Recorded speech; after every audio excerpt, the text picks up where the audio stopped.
one. Welcome back. This morning we're going to be speaking with Dr. Israel Levitz. Dr. Levitz was the director and is still the dean of the Family Institute, directed it for 20 years, and most of what's good in the Institute is to his credit. So we're very happy and very honored to have him speak with us. First of all, let you introduce yourself to those who are coming from outside of the Institute. Okay, first, thank you for your very kind words. Personally, it's an honor to be working with you. So a little bit about my background. I'm a clinical psychologist. Spent about 30 years prior to Aliyah in practice. I am a professor emeritus at Yeshiva University, where I continued to teach at the university's Grus campus in Jerusalem.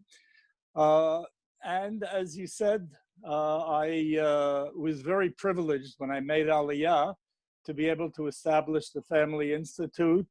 And it has been for me tremendously gratifying. And to have you at the helm is, what can I say, just it's an honor to be working with you. I teach therapy at the Institute and train a special group of our graduates in advanced couples therapy.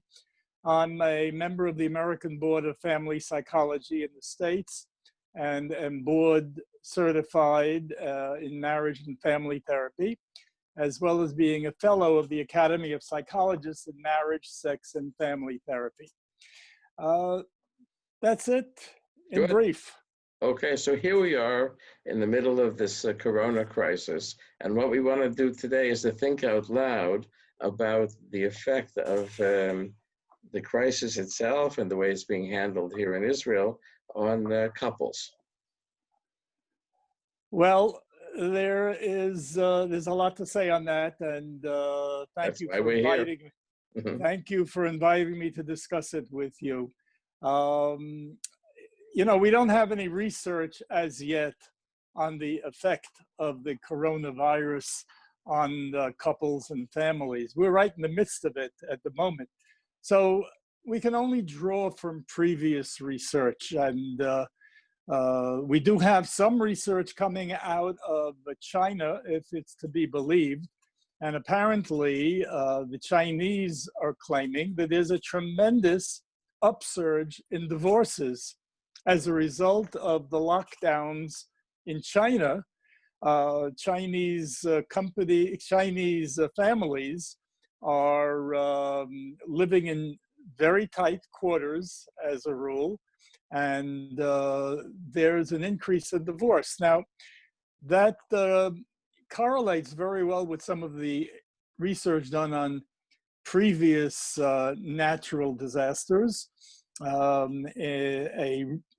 piece of research I came across on a disaster in the States found that following the tragedies, individuals, couples, couples were affected very negatively. There was an increase in divorce, and interestingly, there was an increase in marriage, and understandably, there was an increase in birth rates that following year. The increase in marriage is interesting. Why would there be an increase in marriage? Now, I would imagine there's going to be an increase in marriage here in Israel as well following this corona. You could just understand what it's like for a couple that has dated and they're going out, they seemed attracted to one another, and without any diversions, they sit and talk to each other every day, either by phone or by Skype, and they begin to miss each other. And when this is over, they come together, they feel close, and they marry. And I imagine that's what happened in previous instances. But the divorce rate here, I'm afraid it's going to go up, and that there are a lot of couples who are currently suffering a lot with being quarantined together. Those are couples who had difficulties prior to this, unresolved issues, feelings of distance, emotional distance. And they had a way of coping with this and keeping an equilibrium in their marriage with outside influences, with outside engagements. They're not able to do that in the same way today as well. So being trapped with someone with whom you have a history of hurt and with whom you do not know how to resolve those hurts, because if your communication skills or your ability to repair any kind of emotional damage from the past was good, you would not have had an unstable marriage prior to this coronavirus. Mm-hmm. Your thoughts, Alan. Yeah, well, when we talk about equilibrium, or in systems theory, we call it homeostasis, what we think is that a couple finds a way, if we think about lower differentiation, this is how, we teach it at the Institute. If we think about lower differentiation, people are involved mostly with regulation. In other words, they have a way of coming together and going apart, or avoiding each other, or balancing each other. And usually, if their level of differentiation limits them to regulation, then it's a very fine regulation, and it's not a very flexible regulation. It tends to be sort of brittle. And then, over time, there's another baby, one of the extended family members dies. There's time to sort of, sometimes those break the equilibrium, but you have a homeostasis that has some time to repair itself, right, or to readjust itself. It may not raise the level of differentiation, but you get along. But in this particular situation, which I think is rather unique, because you have an external threat and you have the internal stress. In other words, people are not allowed to go and find anything except what's at home to help them to regulate. So we can imagine that a brittle regulation is not going to rise to the intersubjective. In other words, we would like to see people rise to the intersubjective and talk about how it's hard for them. But that's exactly what these regulatory couples have trouble doing. And so they need to live, as we say, one on the account of the other. And when you live one on the account of the other, one gets unregulated, the other one is better, and then worse, and it becomes too tight. So I think that it's if we think about systems theory, we would suspect that a level of differentiation that's low is going to start to plummet. And as differentiation gets worse, the regulation works less well. And then we might see some of these tragedies, either of divorces or of violence. And in fact, the violence that is reported now has increased. There's an increase in violence, an increase in abuse, and something that I noted. I don't know if you're receiving a lot of humor through WhatsApp and social media, but a good percentage of the humor is related to marriages. The latest one that I got this morning was that Osama bin Laden was sequestered and hidden with 3 wives for 3 years. And the chances are that he himself called in the military to be able to get him out. Now, all of this is funny, but it does tell you something about the anxiety related to marriage at this point in time. You talked about internal and external pressure. Well, let me use the word stress. Pressure is not a bad thing, as you know. pressure is something that we live with, and it's our friend. Gives us a certain amount of anxiety, keeps us goal-directed. There's always a certain amount of uncertainty with the outcome, and we have responsibility. That determines pressure. When pressure becomes too much, it becomes stress. And look at the stress, the external and the internal stress that you noted. External stress, well, of course, there's the coronavirus and health concerns. And it's very insidious, very frightening. There is, in addition to that concern, and concern for members of our family who have contracted the disease, and sometimes with a very tragic outcome. In addition, there are financial concerns. People are out of work. In addition, for religious couples, there's Pesach. There's food to be purchased. It means one needs to go out or find some way of getting the food in, or clothing. Some families, I know in the Haredi community, wait an entire year to get their children shoes.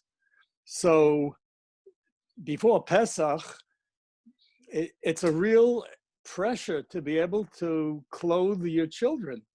Now, if you add to that internal pressures, internal stresses that come from dysfunctional marriages, dysfunctional relationships of all sorts, and you add to that, I'm not sure whether to call it an internal or an external stress, because it affects both.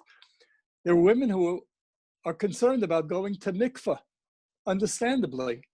Now, whereas men can daven at home, they can pray at home, and that has become acceptable and probably wise, there's no substitute for a woman going to mikveh, without which she and her husband are unable to have intimate relationships.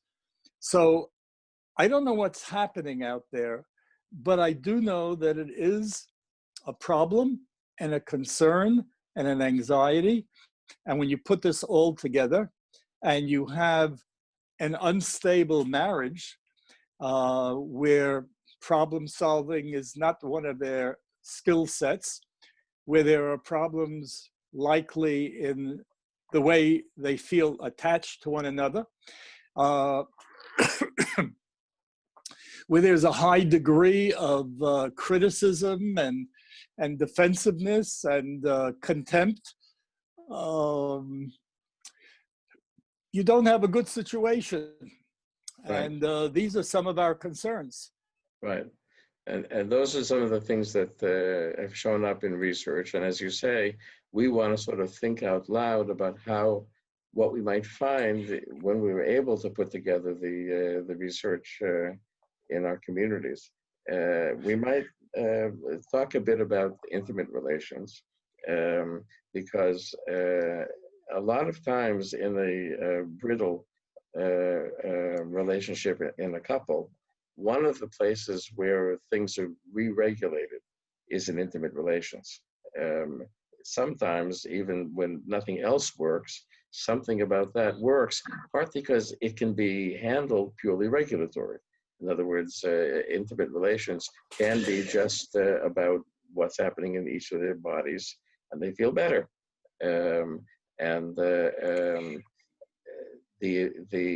The assumption in the religious families is that the mikveh is regulated. In other words, there's no discussion about it. Once there's a discussion about a mikveh, things fall apart. But there's no discussion. It's the one thing they agree about, you could say. Whether they like it or not, they agree about it. So the time comes, and in a less intersubjective family, maybe nothing is said, but everybody knows. Both of them know what's going to happen. And that's an expectation which sort of gives a common ground, and maybe the main common ground. And so now when that's taken away, and it's hard to figure out what to do, the idea is if you go to mikveh, you may be risking your life. On the other hand, if you don't go to mikveh, you may be risking your family. And it puts a dilemma largely on the woman. It would be a dilemma for the two if the differentiation was higher, because they could talk about it. But where the regulation is dominant, they can't talk about it. And so you suddenly change the rules, and they're not able to readjust their own rules. And it may create the kind of overwhelming situation which a non-religious media or non-religious culture just doesn't understand. So let me respond by kind of partializing some of the things you're saying. In terms of religious couples, which incidentally, the research indicates that religious couples have a lower divorce rate than non-religious couples. Skeptics would say that's because they are concerned about shidduch for their children. I do believe that there are other factors. There was research, it's an old piece of research by a fellow by the name of J. Broadbar Nemser, who found that the more ritual a couple had, the more stable was their marriage. And we're talking about marital stability, not marital happiness per se, but marital stability. And I always wondered, what does that mean? The more ritual they have, if they have a mezuzah and they say Kiddush and they sing Zemiro, they're going to have a better marriage. What's the connection? And then I realized that people who have more ritual are people who got married for more than just need satisfaction. That people who got married for something more self-transcendent. And when you have a self-transcendent goal, or as Gottman calls it, dreams and aspirations, then you're working together towards something greater than yourself and your own needs. I think that's the overlay to your comment in terms of mikvah and the intimate relationship. There is something greater than just the need satisfaction that keeps a lot of these religious couples together. Now, let's take a look at differentiated, undifferentiated. Let's take a look at some of the coping styles that couples have and begin to look at it in at least from the more positive functioning couples. There was a fellow by the name of Bodenman. I think he did his research of all places in Iran. And he found that coping styles very much affected, coping styles under stress very much affected the quality of a marital relationship, which is not surprising, but I was interested in his coping styles. He calls them dyadic coping styles. And he found that there are 3 positive coping styles, but they're very different. One is, he calls it a supportive dyadic coping. Supportive dyadic coping is the effort of one partner to be empathic to the needs of the other. So if a wife is working very hard and she can speak to her husband understands what she's going through and she feels supported by him, at least understood by him, that's supportive. That's it's a coping style. She feels is somebody who has her back. The second style he calls the delegated dyadic coping style. A delegated coping style is where wife is overburdened and the husband pitches in. He says, I'll take care of the kids, you go take care of something else, and they divide up the tasks at hand. And that too is a stress reliever because both people feel that they're partners. Probably the most impactful, the most effective dyadic coping style is the joint coping style. This is a coping style where both of them feel that the stress that they're feeling is a stress that they're joined in. There's a we-ness to it. We have a lot of stress now in our house. What are we going to do? What can we do? Now look, these are all coping styles. Some of them work better for women than for men, from some of the other research that we have. But you need a marriage that's functioning to be able to use any of these coping styles. When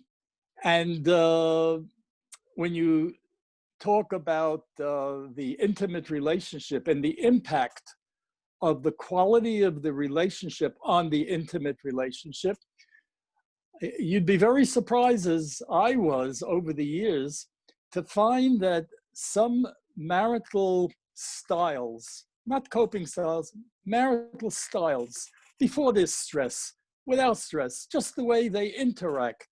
There's one style that Gottman calls a volatile couple. Volatile couples, if you ever have them in your office, they are kicking and screaming and yelling in each other's face. You think that you are now witnessing World War III. It is, the walls begin to crack. Right. And they do everything intensely. They fight intensely, but they also love intensely. And it's a marriage that's really a stable marriage. In my early days, when I had some of these couples, I figured this is a marriage that was born in Gehenna. And some 30 years later, I met one of these couples. I thought that they'd be in divorce court after they left my office. They were still fighting outside in the streets. My neighbors were complaining. They were together very lovingly. And when I asked them in the office about how this affected their intimate relationship, they looked at each other very shyly and they said, "Oh, we're good. We're good." Mm-hmm. So, you know, there is a subtlety to understanding the impact on the intimate sexual relationship of a couple. I think if they feel connected, and this couple, a volatile couple, feels connected, and they feel that there's a secure attachment.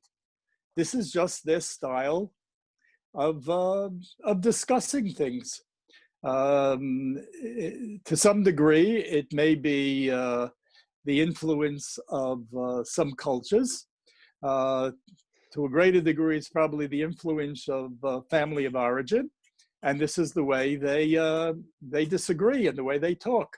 Their objective, incidentally, is not to listen to one another. Their objective is to get their point across and to yell the other person down. So this is not a good communicating couple, but they feel connected. Right. And that seems to be that attachment, that secure attachment or anxious attachment that might exist with that couple, that will affect in a positive way their intimate relationship. Kind of a long response to a very short question. Right. My apologies. Nothing to apologize. That's the idea. The longer it gets, the happier I am. So we're thinking about these coping strategies, and we could imagine a positive effect of some of what goes on in the Corona situation for some families with some of those coping styles. In other words, that they're freer from things that are outside. And they're relieved of the need to run to work. The clock is moving much more slowly. And it may, for some couples, actually make their coping style work better. The worry that we have is for the lower differentiated families, where it's hard for them to feel secure at all. In other words, the we-ness, if the we-ness is based on if I control you, we have a weenus, or if I control you, we have a weenus. So that if, it's like a haval tanai, love that's conditional. So they have to keep running through it. And there, usually, there are two major factors that make it possible that are outside the marriage. One of them is work and, shul, other people. And the other one, which I thought I might raise with you now, is family of origin connections. Because a lot of times when we find a couple who cannot reach some sort of a weenus, we look at them and say, well, why would their weenus is back in their families of origin? In other words, they're still enmeshed, they're still involved in all sorts of triangles with their parents or whatever. And as a result, they never really made a we. And now with Corona, and it's a particular kind of crisis, people are cut off from their families of origin. And especially if they don't have computers and smartphones, they're really cut off from their families of origin. So that may create a huge change in the balance. So this is probably most prevalent in Haredi families or religious families where kids who get married at a very young age have not fully matured and are not fully differentiated, and in most cases they still have some boundary issues with regard to their family of origin. And now they're cut off to some degree. There's still a telephone, and mama can still call up her daughter and say, how is he treating you? And other issues of boundaries. It's less comfortable if your husband is in the room to be able to talk to your mom. So that's a modifier. It calls to mind, at least if we're going to speak about early marriages and young couples, it is a very frustrating time for many of them who are planning to get married now and dreamt of having beautiful weddings with 600 of their most intimate friends. So they'll be planning to have a marriage in a backyard with 10 people. But after they're married, I recall Virginia Satir pointing out that there are three tasks that a young couple needs to resolve. The first one is the one that you just mentioned. Who belongs to the marriage? Are there two people, or are there many more? The second is affection, and the third is power. So by who belongs to the marriage, it's such a critical component of the making of couplehood. The degree to which parents are involved in a couple's marriage, or a couple is still undifferentiated from their family of origin, it doesn't allow for couplehood. I recall one instant where a couple had decided they were going to get a blue couch. And the husband came home one day and found a red couch. He said, I thought we decided on a blue couch. And she said, my mother didn't like blue. That was the beginning of a problem that needed to be resolved. Mm-hmm. Affection is something that also needs to be resolved. There are different languages of affection that people have. And you have Haredi couples who were not exposed to the sexual milieu of contemporary society, probably for the better. Nevertheless, when they marry, there's a certain amount of naivete and leaning on a chassan teacher and kala teacher, the mentors who mentored them for their marriage. this is a lot more difficult to do now when they're separated and they can't meet with a college teacher or chassid teacher, and they have to find their own way of doing things. I would imagine some are finding it more challenging than others. The notion of power usually reflects on decision making, and this is something that a couple also needs to resolve. And it'll be interesting to see how couples attempt to resolve this in this early stage during this corona crisis. Will they be able to find a way of developing some sort of a homeostatic relationship, either shared power or a power that in different spheres that both of them are comfortable with? We'll have to wait and see. Right. You know, we're focusing a lot on the couples who will be facing difficulties, but you mentioned couples who will grow closer, perhaps through this crisis. And I hadn't mentioned yet the validating couple that Gottman speaks of.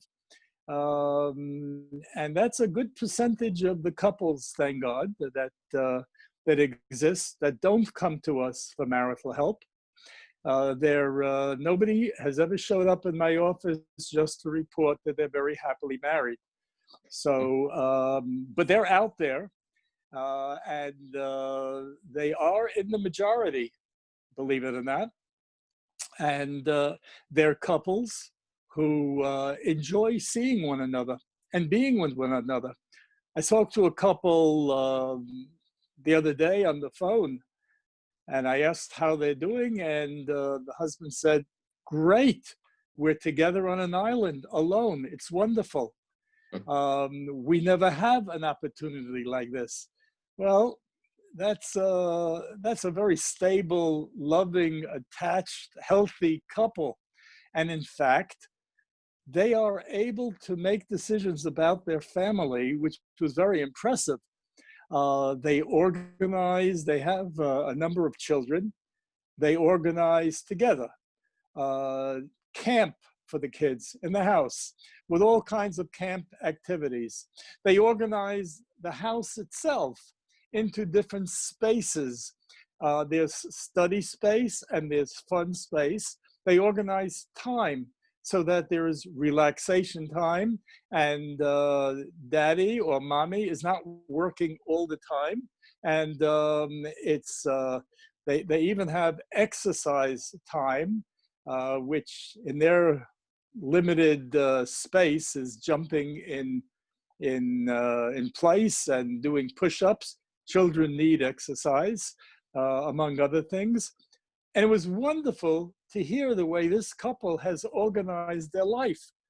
The only complaint I heard from them was by the end of the day, they were exhausted and felt that impacted their intimate relationship and their ability to spend time speaking to one another. Nevertheless, they managed from 11 to 12 at night just to sit and talk. So yes, there are couples who will be doing better, who will look back on this perhaps even fondly if they all stay healthy. There is another style of couplehood that Gottman calls the avoidant couple. And avoidant couples, they are the shalom bayisniks that don't know how to disagree with one another. And they avoid, kind of in a fight-phobic manner, they avoid engaging in any disagreements. It's very difficult for them to make decisions, but nevertheless, it's kind of a peaceful coexistence. It's not the most stable marriage, but it's one that works. What will happen with these couples when they're sequestered together and they need to make decisions? I could only speculate, Mhm. In other but words, you would speculate that perhaps they would be the most vulnerable. it might very well be. It Right. might very well be, you know, because they just don't know how to make decisions. I once heard a couple, an avoidant couple, trying to decide where they were going to go for Pesach. And the discussion went something like, where would you like to go? I don't know, it's up to you. I don't care, wherever you'd like. Would you like to go to your parents or my parents? I don't care which your parents, my parents. This went on for about 10 minutes and they did not make a decision. I don't know where they ended up going, but it was probably by some default, depending on where the pressure was coming Mhm. from the outside. So, yeah, they might be more vulnerable. Although maybe less vulnerable, because this way they don't have to make any decisions. All the decisions are made for them. Put on a mask, you don't go out. You have to, maybe it relieves them of having to be the agents of their life. Nobody feels. Except that they do have decisions to make with regard to the internal pressure if they have children. Right. And we're speaking of couples with children. It's certainly challenging to organize a family, more so if one is disorganized as a couple. If you add to the mixture a special needs child or two, you have tremendous stress in the family. And you need a couple that can work together and find some dyadic coping style that works for them. Right. So one of the things that's not dyadic, the next thing up from or down from a dyad is a triangle. And so we might be worried that as a family becomes less regulated, less secure, that children step up to the wrong plate, the plate that's not theirs. But then you have home plate, first base, and third base, and you have a triangle. And we might be seeing some families who the only way that they can become stabilized during this Corona time is to create triangles or to get stuck in triangles that weren't so bad beforehand. In other words, that maybe children will step up and won't step down. Sometimes children enlist themselves, and then they see that things are a little bit more quiet, and then the children become more stuck in the triangles that didn't happen before. So we might end up seeing couples that get stabilized because of people treating them as their kids, but when the kids have to go back to school, then things are going to become more difficult. For sure, for sure. And particularly, of course, with the dysfunctional couples. I could see that happening perhaps with the avoidant couple, where somebody has to make a decision and somebody has to push the couple in some direction. Look, it has to do with differentiation, it has to do with boundaries, it has to do with all the things that we know could be dysfunctional in a family and with couples. It's particularly problematic when you have couples who are hostile, openly hostile. Until now, we didn't speak about hostile couples. Those are the couples that are most vulnerable. There are couples who are hostile but engaged. They're still fighting, but it's a different fighting than the fighting of volatile couples. Volatile couples will fight, but they have a limit to their hurting one another. They're not out to hurt, they're out to win a battle. Hostile couples have hostile intent. They're demeaning, they're insulting, they're at least verbally abusive, if not physically abusive, psychologically abusive. This couple, if they have remained married over the years, more often than not, they have managed to keep stability in their marriage because of outside engagements. They're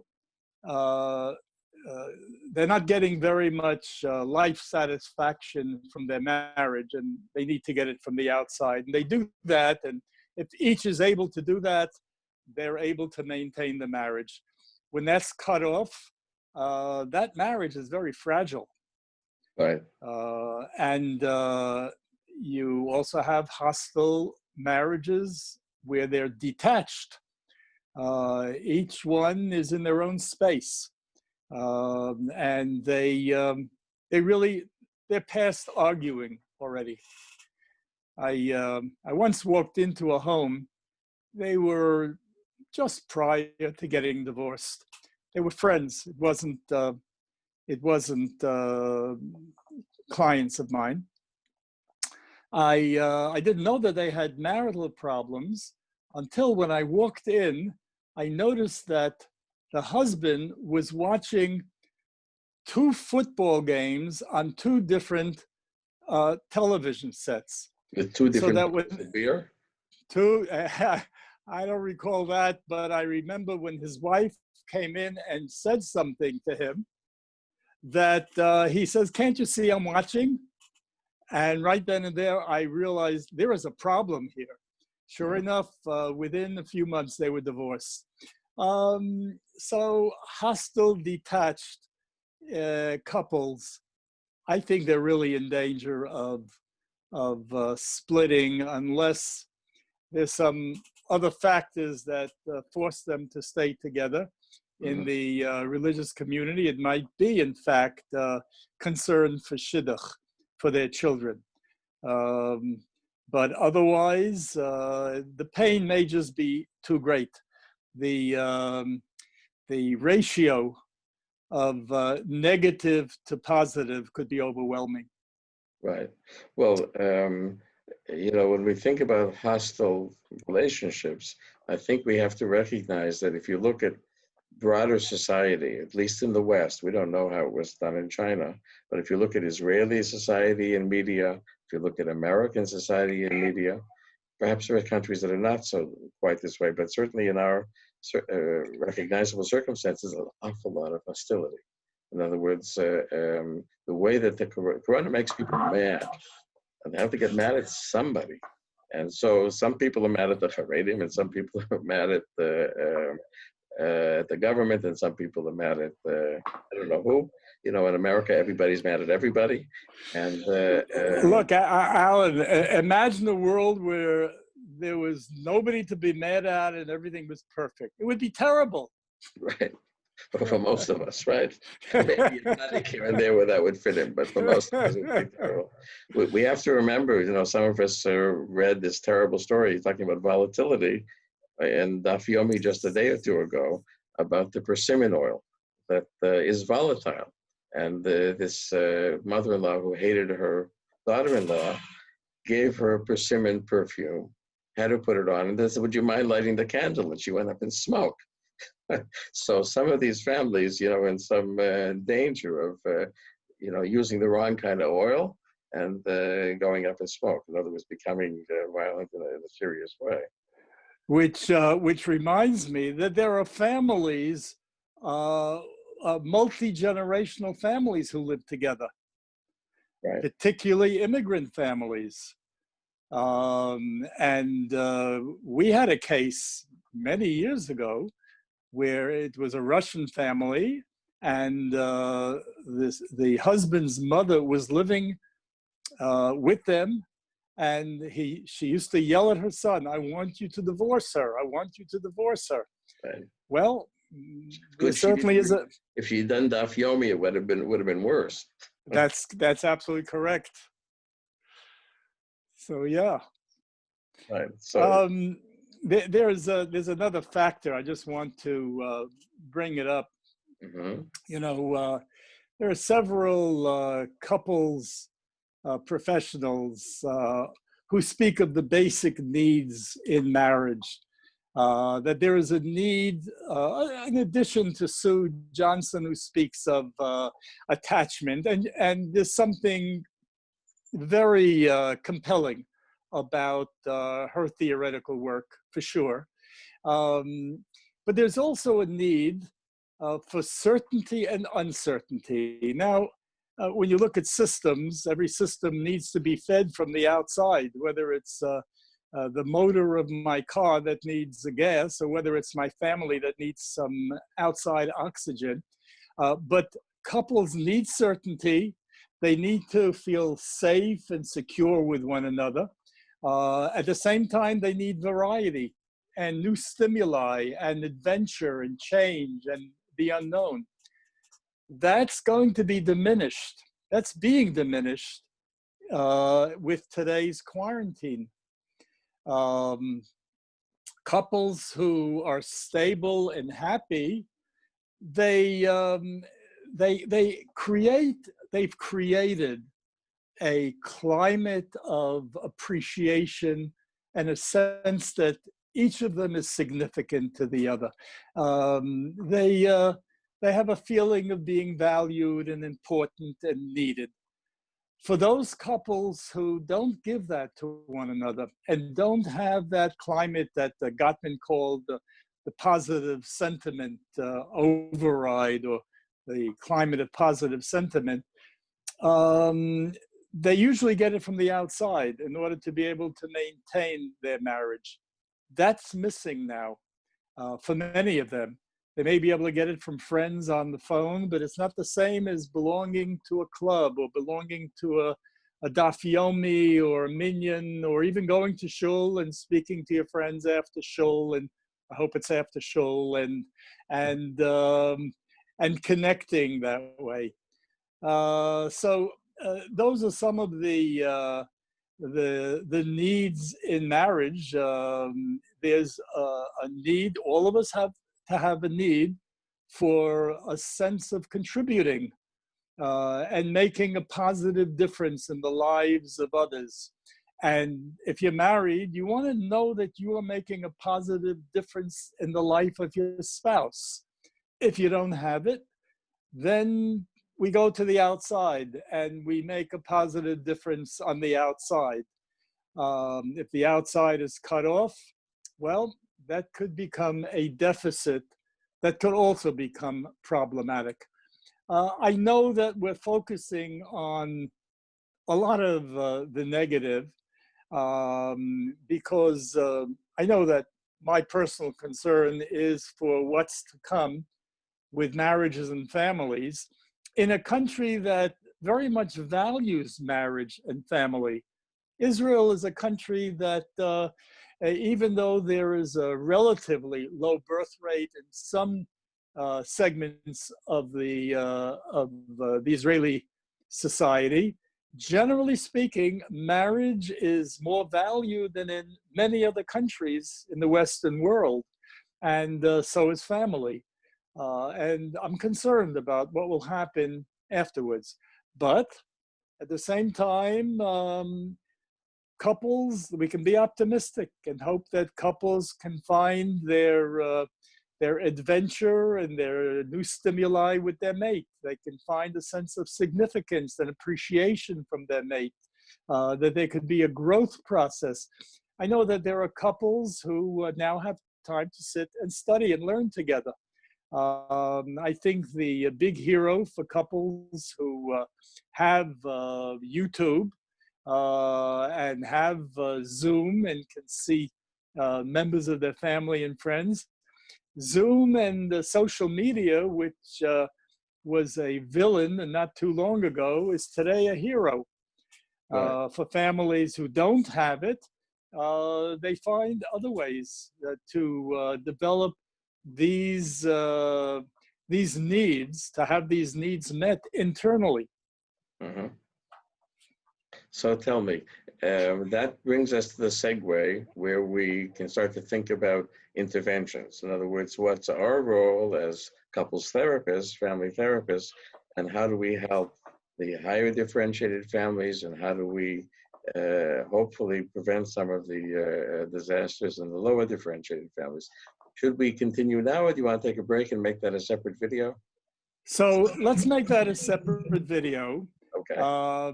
Because I think that will take us to a different place.